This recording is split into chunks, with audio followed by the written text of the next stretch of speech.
Hi, I'm Pantazi. I want to discuss one more time on this topic. I know I've done about 4 or 5 videos on this, and I want to just make sure I cover this one more because it's very important.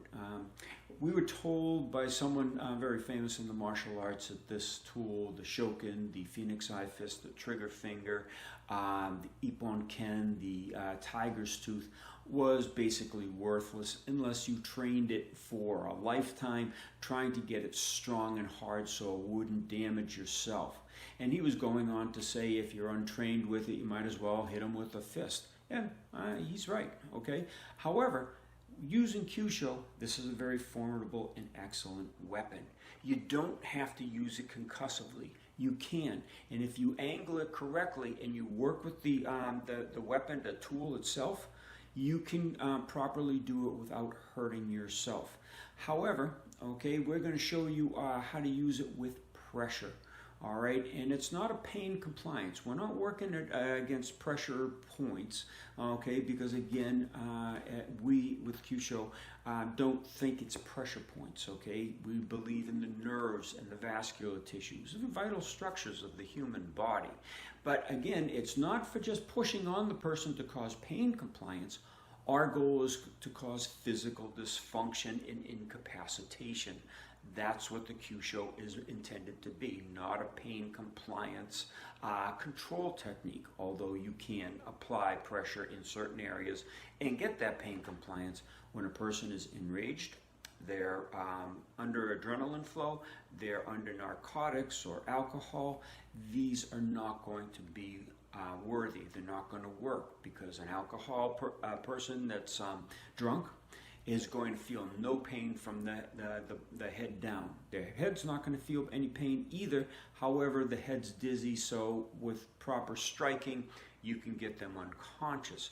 A person that's hyped up on an amphetamine, which is making them really tight, then their upper body is too strong to deal with for pain compliance because everything is rigid. The muscles have compressed. They've hidden the underlying structures of the nerves and the veins. So what can we do with this and how do we work with this? Let's go to the name of Tiger Tooth. Okay, now this makes a little bit more sense when I'm starting to discuss how to apply this on the certain nerves and vascular tissues. Now, if you notice the hand, okay, the hand has got a slight curvature to it, like a tiger's tooth. And we're going to use it as a jabbing or penetrating type of a weapon. Doesn't matter the direction as long as it follows that curve, okay, going into the head, the neck, the body structures, the leg structures. As long as you go like you're sinking a tooth into the opponent's body, then you'll get the proper effects. Now, you also don't have to condition that because that's braced correctly. If you had it with a concussive motion here, that could fold right in. Now, it's not probably going to hurt you because you've got the backup of the knuckles that would stop you on the surface of a skull, for example. All right, but what we want to do is push in and get that targeting in and down. All right, and a rotation or in and up or in into the front or in into the back. It all depends on how you have to apply it, your body posture, your position, your opponent's body posture, position, the attack frame. You're going to want to sink that in wherever it is in the correct trajectory on the correct target, and that's where Kyusho comes in.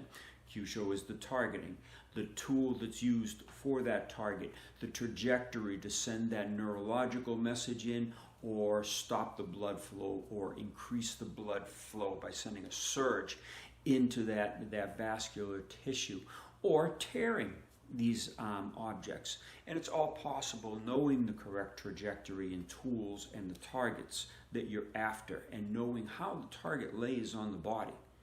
As an example, if you have a deep nerve and you go in with this weapon, you might not be able to reach it to cause enough cessation of blood flow or neurological shock, or even reach it altogether, because the muscles constrict next to it, the bone and the muscle protect it too much. You might have to go in with something sharper like a single knuckle strike. So you have to know these targets, you have to know this information, and that's what Kyusho teaches you. Now, let's go on with this striking action. As you or not striking action, well, you could use it as a striking action into the side of the jaw or into the temple, the nerves of the temple. You can go into the body, although the body's going to be difficult for this weapon for a concussive blow. However, if you're holding on to the back of the person's neck and you dig into the chest with this, you're going to cause a physical dysfunction on some of the nerves that run through the pectoral muscles or underlie the pectoral muscles, or in the clavicle region, the neck region, the head region. And if you're holding this close and you can tap down on a mental nerve, a facial nerve, come up under a facial nerve, hit the temporal nerve with that, just flicking it in that direction, that curvature of a tiger's tooth sinking into an antelope's body, then you're going to be able to get that target, and you will be able to cause a massive disruption, dysfunction, incapacitation to your opponent.